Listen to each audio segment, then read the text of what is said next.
Hey everybody, good morning, good afternoon, good evening. Welcome to Beekeeping for Newbies, episode 16. This is Jeff, and thank you so much for taking the time to tune in today. As always, if you have any questions, don't hesitate to drop me an email, jeff@beekeepingfornewbies.com.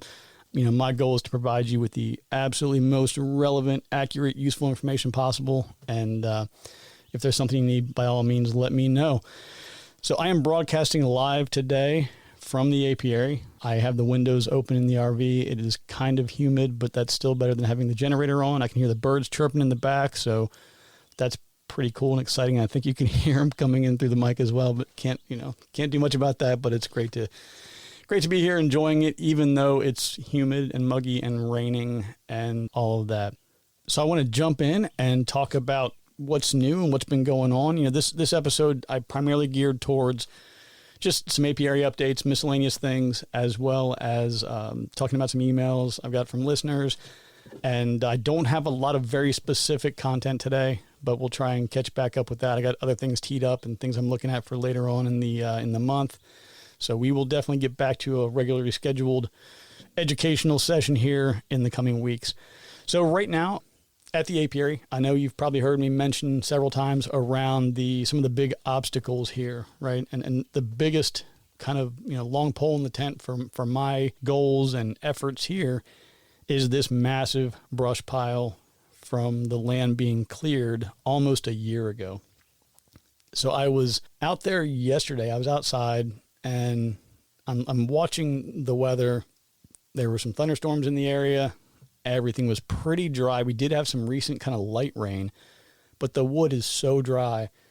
And I thought, this is it. This is the chance right here. So I fired that beast up. I got this Harbor Freight like torch thing that hooks up to a 20-pound propane cylinder. And I know that you can put diesel and kerosene. You can throw all these things on there. But I just, out of an abundance of caution, I really was waiting for the ideal conditions.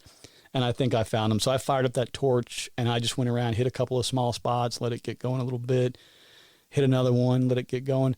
And then everything was fine. It was going great, well under control. And I said, I'll go ahead and put a little bit more in this one area off to the side. And then it was like it just took off. It went ballistic. It went nuts. I mean, there was, I don't know, like 30, 40 foot, flames. It was pretty awesome. But the beauty of the whole thing was that the rain really came in. We had a lot of rain last night, and that was the only reason I did this, because I knew that by having all of that rain coming in, that the core of the fire would be pretty hot, but there wouldn't be enough rain to put the fire out, but it would definitely keep any embers that were drifting up into the air from starting fires and extending into the woods and potentially any other places that might cause damage.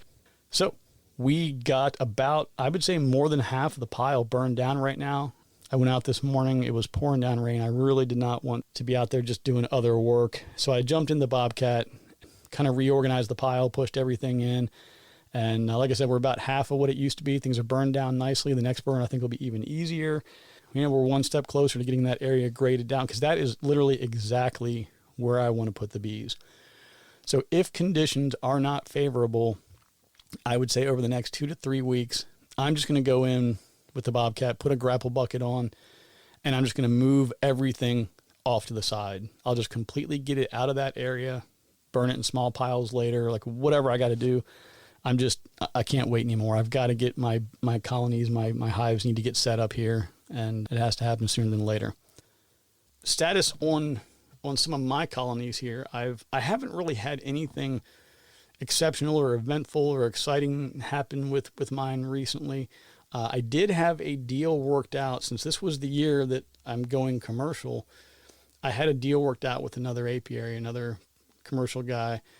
We have multiple deals worked out, and it pretty much looks like none of them are going to pan out. It's a real shame. I mean, he's a nice guy. I like him personally. I think that there are some challenges on the work ethic side of things. If I had known that things were going to go the way they did, I would have just set up a queen rearing colony this year, and I would have just made 100 of my own queens and gone that route. But it is what it is. We'll keep driving forward, and it'll set me back about a year.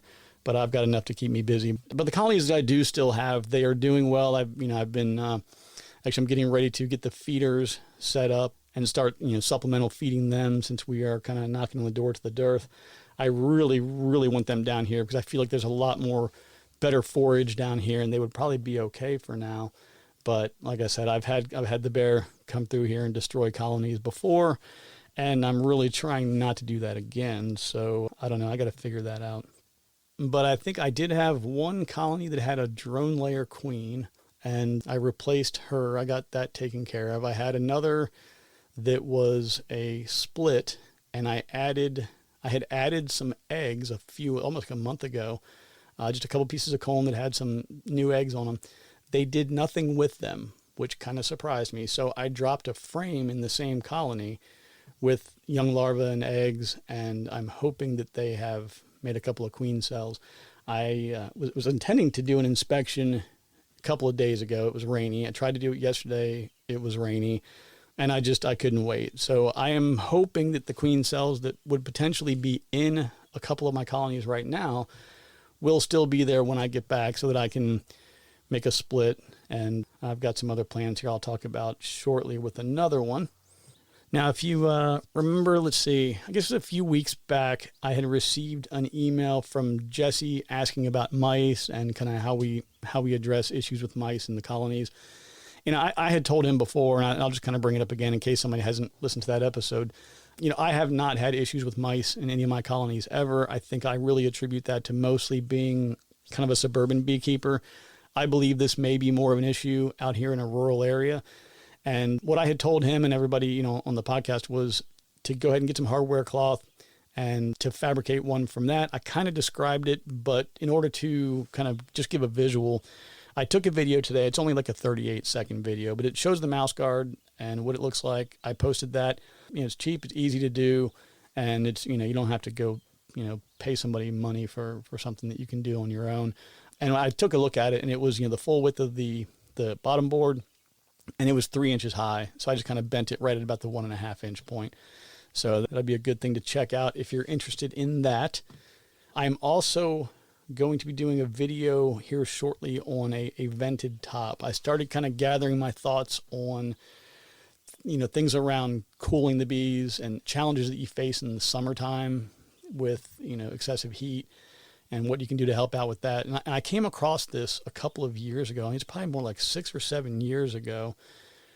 I was trying to figure out like tips and tricks for overwintering. I had lost something like, I think that year I lost like 4 out of 5 colonies, and I just didn't understand. I was probably 3 years into beekeeping. I had no mentor. I just, like I told you before, I just did it myself. And I was trying to figure out why I kept losing, all these colonies over the winter. I remember opening one in like March, April timeframe, and it was completely soaking wet. There was mildew on the inner cover. It was pretty gross.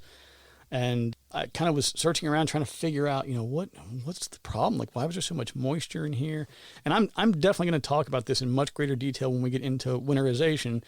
But at a real high level here, during the wintertime, the cluster of bees will stay probably in that 95 degree temperature range. And as just they themselves being there and creating that heat, there's going to be some moisture and humidity associated with that, but there's the heat on the inside, the cool on the outside, and getting some condensation inside the colony is not unusual. It's kind of how you deal with that with the appropriate ventilation. The general rule, though, if those bees get wet, they're going to die. It's a simple. A wet bee is a dead bee. I mean, you've got to keep the inside of that hive as dry as possible. And like I said, we'll go into all the details of that later on. But I am going to create a video talking about this vented top cover because I've been using them for years. I've had tremendous success with them. They're easy to make if you want to make one. There's only one company I found online that sold the one that I'm going to show you. I really like it. I'll try and track down an old receipt from them. I just make my own now. But it's pretty cool, and it's definitely worth looking at. Now, I recognize that I completely dropped the ball on the other videos I promised for the sugar syrup feeders and the pollen feeders. I can sit here and give you a bunch of excuses, but the reality is I was doing some other things, didn't get to it. There's actually a company that I'd love to throw under the bus right now and kind of vent about that, but I don't want to be that guy. So I was tied up with some challenges last week that kind of precluded me from getting those done, but I will on my way home from the apiary, I will stop by, get the necessary parts. We'll get that video up this week, probably closer towards the end of the week. And then you'll kind of know how to make those. And as always, if you have any questions or you miss something or I miss something, let me know. We'll get it squared away.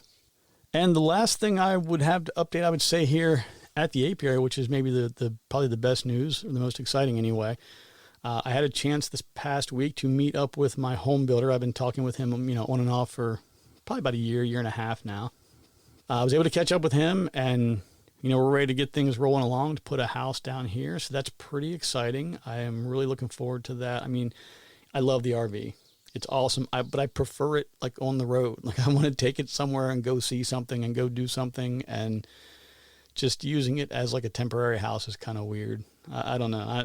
It works, and I'm happy to have it. I mean, running water and the toilet and, all those amenities are awesome, but there's just so much work to be done, and I need access to tools and access to things. You just need to have a house. So we're going to probably be breaking ground like in the, early to mid-August timeframe, looking at about a 6-month turnaround. So that is good news. I'll keep you updated on that. Next is a couple of listener emails I'm going to run through.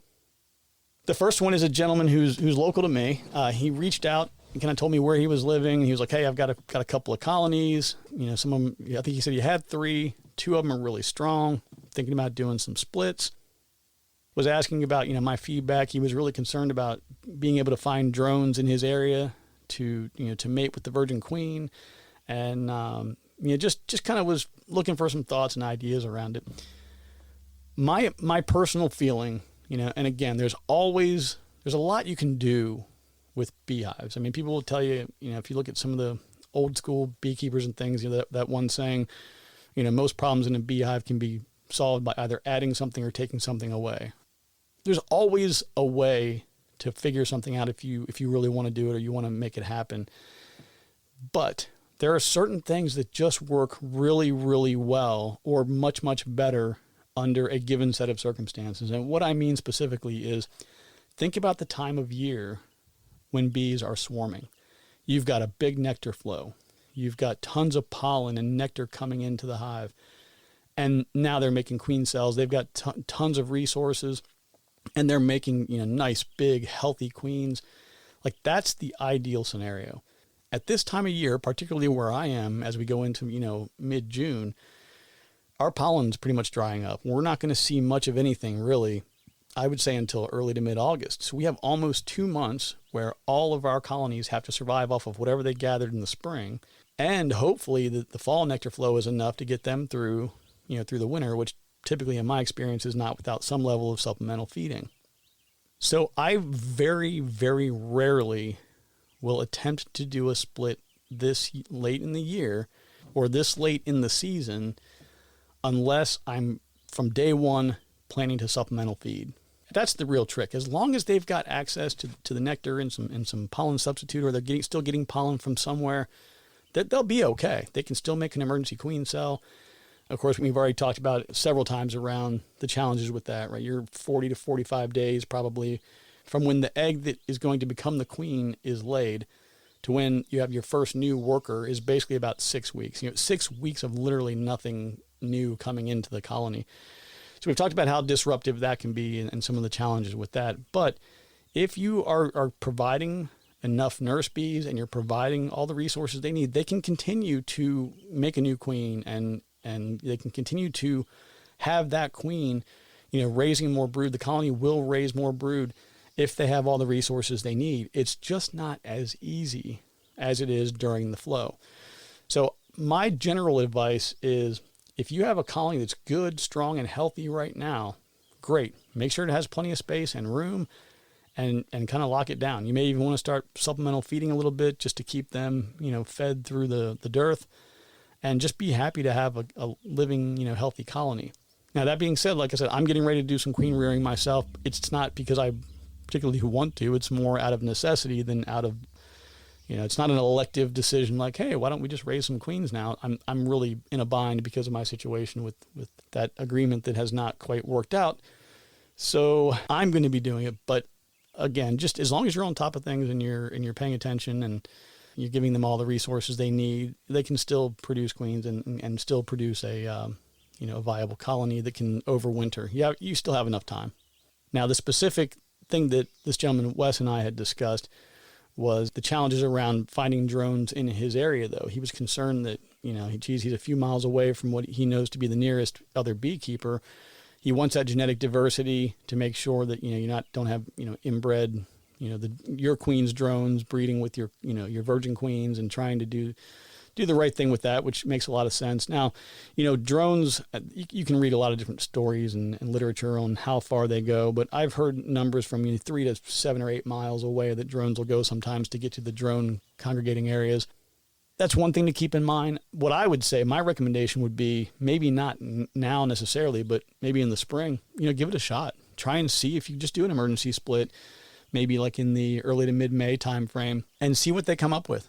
See how the queen comes back, see if she's able to, produce good brood, and if she's healthy and all those things. That it's worth trying. But I think in this case, I told Wes, I said, I'm doing some stuff with queens anyway for the next couple of weeks, and I'll just go ahead and, once I get a queen mated, I'll put her in a little mating nuke. I've got these little styrofoam mating nukes that are about like 10, 12 inches long, 6 inches high, 6 inches wide. There's like 3 miniature little frames in them. You put some sugar syrup in there, the 3 miniature frames, like a cup of bees, and a queen cell. Queen hatches from the queen cell.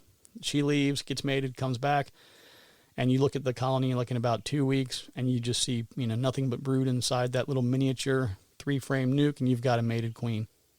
So we'll see if we can get that going and help him out. The next question I have is on entrance reducers. And, I had mentioned it in the last episode, and I think someone wanted to kind of follow up with some more questions on that. So this can be a bit of a religious topic with some people, and they get a little bent out of shape on it.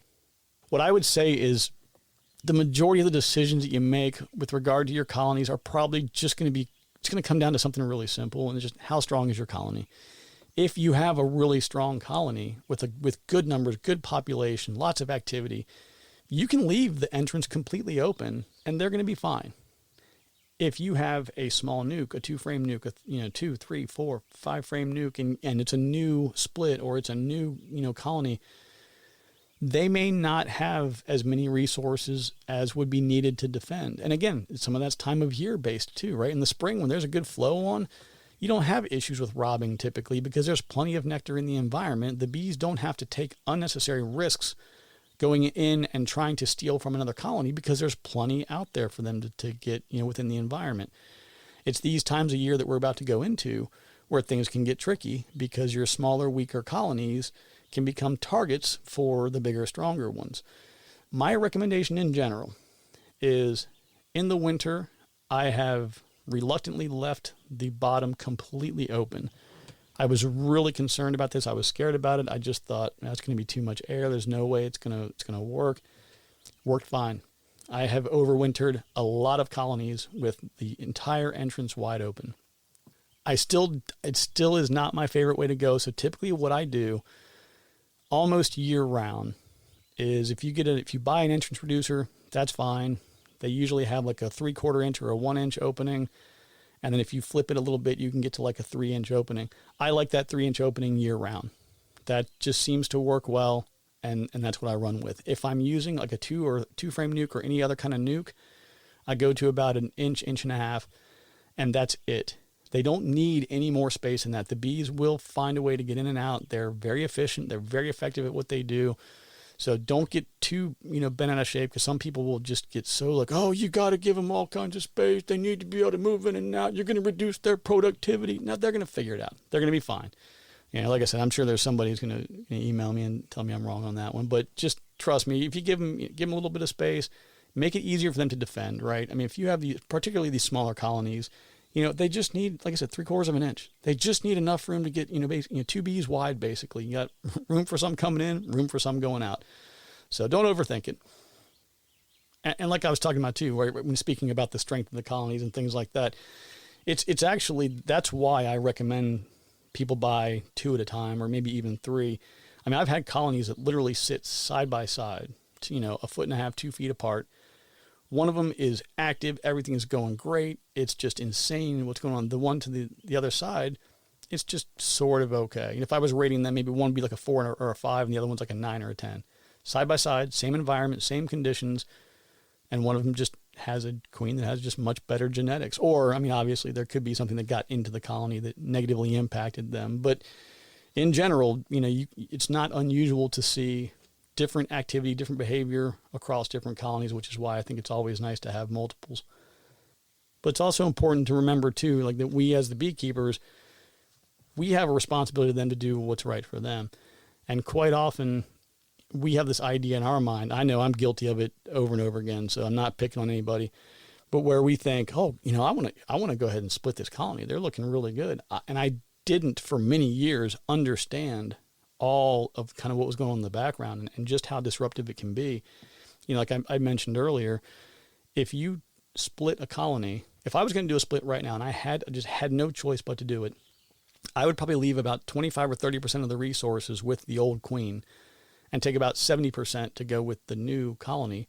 Because remember, you're 44 days away from the first bee being born. So if you had a laying queen in that colony that was laying 1,500 bees a day, 1,500 eggs a day, then you're missing out on like 50, 60,000 bees because you don't have a queen that's actively producing in that colony right now. Obviously, times a year make a difference, and you're not going to necessarily have a colony that just goes crazy and raises, 60,000 bees. But what I'm getting at is there's a tremendous amount of productivity that you are completely disrupting, and everything is all about the timing, right? If you're doing that during the natural time of year when they're swarming and when they themselves are splitting in order to kind of procreate and make more colonies, then that makes a lot more sense than doing it at times when you want to do it versus kind of when nature wants to do it. Okay, the next one I have is from a young lady in British Columbia up in Canada. She has a young daughter, and she's wondering what a good age is to start someone in beekeeping. So I would say my girls started, I think my oldest was about 12 when she started, and the middle one didn't want much to do with it, and my younger one, Phoebe, she was involved at a pretty young age. But what I would say is I think as grown-ups, we all know what it's like to get stung by a bee, a wasp, a yellow jacket. And, you remember, like, you don't forget that as a child. And the threshold for pain for kids is much lower, obviously, than it is for adults. So my general recommendation on that one would be start with educational things, right? Show her some videos, and maybe if there's a local bee club or if there's any kind of like a local educational kind of thing going on, or if you know somebody who's a beekeeper that you can kind of be, maybe 20, 30 feet away and watch a few times, like that's how I would start. And that's really kind of at any age. When it comes to actually getting into the colony, getting into the hive, doing inspection, I really only think that you're limited by the child. I mean, 4 or 5 years old, if the child is capable and they're willing to listen to instructions and they're willing to take their time, then I would think it's very possible. But again, right, even with protective gear, I've been stung a lot, and a lot of people get stung a lot with protective gear. So that's the biggest thing. That's the biggest factor, I think, that would be, that would determine whether or not you'd want her to do that. But there's absolutely nothing wrong with letting her get the education and, start trying to just learn more about it and see if it's something maybe she wants to do when she's older. I've got old bee suits from when my kids were little. So, I'm sure there are other beekeepers probably near you that have same situation, right, where they've got leftover things from their kids. And, she can gear up and just go stand a few feet away and watch an inspection and have somebody talk through what's going on. And, 90+% of all the colonies I've ever had have been well-behaved and pretty docile. So, there's nothing wrong with just kind of standing by and observing and trying to take it all in. But that's definitely a good thing, and I appreciate you encouraging her on that one, so that's awesome. Next email I have is around Varroa treatment. When should I do it? Is kind of the question there. I would say that instead of really targeting a specific time, some people say, you should do it every year at this time or whatever. Okay. As long as you're doing it, right? There are a lot of people that are like, no, I prefer to be all natural. I don't want to, it's like, well, that's great, but your bees are going to die, right? I know there are some people out there who claim to have like 100% Varroa resistant, bees and things. I'm not saying they don't. I'm just saying that I don't have any, and I haven't experienced that myself. But what I would use as kind of the driver for when you need to treat is you get an alcohol wash kit, and you basically, you have a jar that has a little screen on the bottom. It's filled with alcohol. You take a, good sized cup of bees, get them in the jar, just shake, really, really shake it good. And what happens is, of course, the alcohol gets in, the mite that's hooked onto the bee will let go. And then at the bottom below the screen, the little strainer, you'll be able to see some mites at the bottom. Then you'll get a rough idea of how many that you have that can kind of help dictate when you should treat. We have a break in our brood cycle, between, June through August. So that helps us to reduce varroa because, of course, varroa is reproducing within the brood chamber. But even so, we still have, the mites are still present. We still need to make sure we're treating. Figure it out based on, your alcohol washes. I got another email where somebody said, hey, like you've mentioned, quote unquote, queen rearing several times. What exactly does that entail? What is that? So queen rearing is basically, the way that I do it anyway, is to take a deep, and in that deep hive body, I just load it up with nurse bees. I mean, it's basically like capped brood. You've got to pay really close attention. You don't want eggs, larvae, any of that. You want nothing but capped brood on the frames that you put in there. And you completely load this thing up with nurse bees. Then you go, if you have enough resources to do this, then you go grab a couple of frames from a really strong colony and you shake more nurse bees into it. And then you close it up. You just close it up for like 2 days, put it in a cool space, or, a dark place for a day or so, let things settle down. And then they'll realize, oh crap, we don't have a queen. But what you're going to have is this massive, massive number of nurse bees that are ready to go to work, right? You've got frames in there that are going to have some little bit of honey in there, so they have some honey and pollen and some resources, but they are just packed with bees. And that kind of helps to simulate that environment that you would get in the spring when the population goes through the roof and it's time to swarm. And what do you have when it's time to swarm? A whole bunch of nurse bees ready to make queen cells. Then what I do is, after they've had a chance to kind of settle in for a couple of days and realize that they don't have a queen, I'll take a frame, and this frame is set up for queen cells. And what I do is I take them, they have these little cups in them, and they're nailed all across, the whole tub. There's different ways of doing it. You can nail them down. You can, some of them have little pieces of wood that you kind of break off. But basically what you end up with is these little cups, and you can probably do about 10 or so across each frame and 3 deep. So about 30 of them per frame, roughly. I've seen people do more. I've seen people do less. But I usually drop those in there for, about a day or two, just so that the bees can kind of go over them and kind of polish it up and clean it up and do whatever they want to do to make sure that everything is kind of cleaned up and they're happy with it. Then you go to whatever colony that you want to go to, that you want to breed queens from. In my case, I've got like my breeder queen. She's the best one, and that's who I would use. But I would go into that colony, pull a frame out that has a bunch of very young larvae. And I mean, just, you're looking for a really small larva that is sitting in a pool of royal jelly. That's exactly what you want. And then as you get older, you put on some glasses. Maybe if you're young enough, you don't need to, but you put on some regular, some reading glasses, or I actually have some magnifiers that have a 3 and a 10 times lens I can drop in. But you hold the frame, put a good light on it, and you use a grafting tool. And there's a couple different ones out there that I've used. There's a bamboo one that has just this little sliver that comes out, and you can kind of slide up underneath the larva, and then you drop the larva into that little queen cup that you had put into the queen rearing deep for that day or two. So you basically drop the little larva in, you go to the next cell. You kind of scoop it out and do the same thing. There's other ways of getting them out. There's a couple different grafting tools, but you're basically, and you can watch, there's tons of videos on YouTube on how to do this. But you basically get as many of those larvae out, as you can to fill up all of those grafting cells that you have in your frame. Once they're all in there, you go back to the colony, you drop that in there, you walk away.